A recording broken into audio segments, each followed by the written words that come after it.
teams, I didn't see you did wrong, right? Two person, we might have seen you. You guys took off and so I didn't. Yes, they are helping. So, Jim Trout, I just heard this lovely lady ask you if the bandages are helping. We can't see any. Oh, you don't want to see. We don't want to see them. No, Okay. absolutely not. Worst pain ever. So you looked great at the start of Ram this year. You've done it solo before. You wanted to celebrate your 50th birthday by doing Ram last year, and so you came out 2021.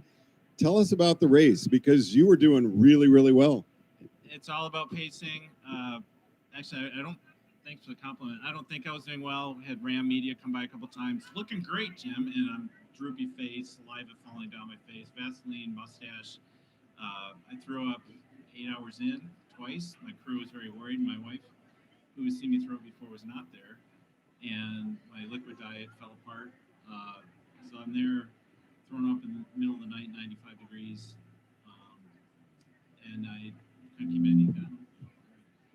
So I just, as all the races, I stopped. I slowed down a lot. Is that better? Okay, slowed down a lot, and then I just kept going. You just got to keep moving forward, and then it's all about pacing and then what the heat does. And the very first day in Parker, I think it was 115, some crazy temperatures, 18. So 2 p.m. I decided I could forge through, and hopefully it gets a little cooler in the afternoon, or I can get a hotel at 2 p.m., get up around 6, and carry on. And that's what we did. And I had a good next few days. And then was it Camp Verde going through Jerome? What was that? It was another, I thought it was past that. And then we got into even just Kayenta.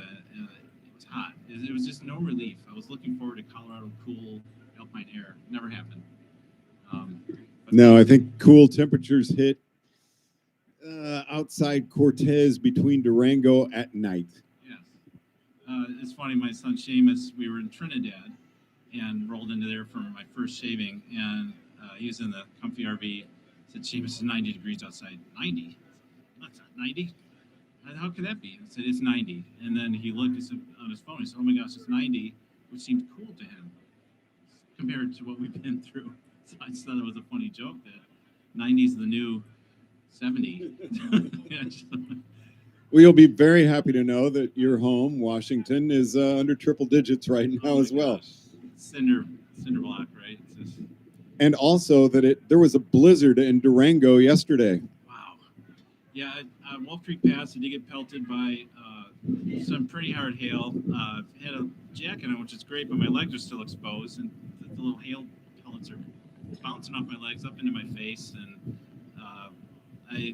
that was just the weather on this race, the temperatures, my weight, extreme fluctuations.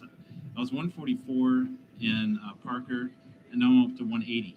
My normal is 155. So just, and I keep gaining. I don't know. We'll see how it goes. So obviously we weren't aware of all that, but everything we saw was you were having a fantastic race because you were pacing yourself really well. And you were actually up in the top 5. I believe you were top 3 at one point. I was shocked. And I've had other races like that where you just keep moving. And that's all.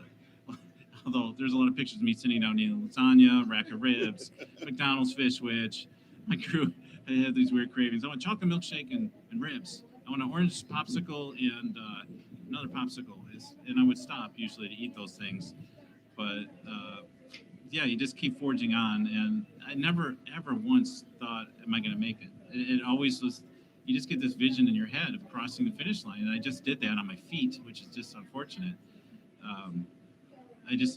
I don't know how to tackle this situation. And it's all about health. At all times, health is number one. With the swelling, it's hard to pedal, isn't it? Yeah. I mean, just moving your knees is... Everything, the whole cadence, the structure.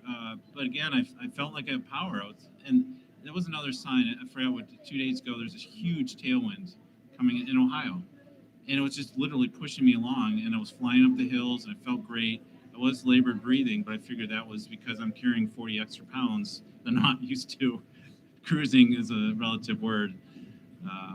It's and I just, again, I know the time was a ticking clock, and it wasn't getting better. This started maybe in Missouri, maybe even Lake Kansas, and it just wasn't getting better. No matter how we tweaked my diet, no matter how I was riding, taking breaks, sleep longer, sleep less, it just kept building and building and building. And knowing I still had 600 miles left, that was the thing. It wasn't getting better, so it was becoming a health issue. I felt I didn't want to put myself in the hospital. I wanted to have dinner with my crew here in Annapolis, and I didn't want to be in a hospital with an IV stuck in me. So could we give you a souvenir if all the audience here would come up? We could press our fingerprints into your shins and Sure. leave indentations. My nurse would tell me the level of edema, four-pitting edema, pretty bad. That's how long is that typically going to last? Because I think you're going to be having to relieve yourself a lot when that starts to evacuate your body. Yeah. You know, yesterday I was making a joke. I was in tears for a while, and I said, maybe if I just stand here enough, I could cry off the edema, and then I could get back on the bike. And that wasn't enough. So I'm just guessing a week or so. I mean, obviously, I'm on the scale every few hours just to make sure. But yesterday I had beer, ice cream, about 20 donuts, chocolate cake, and I'm hungry. Anybody got some ribs out there, please? I mean, I see that every restaurant I pass, I just like, so I'm starving. Now, tell us about the hair and the shaving. Yeah.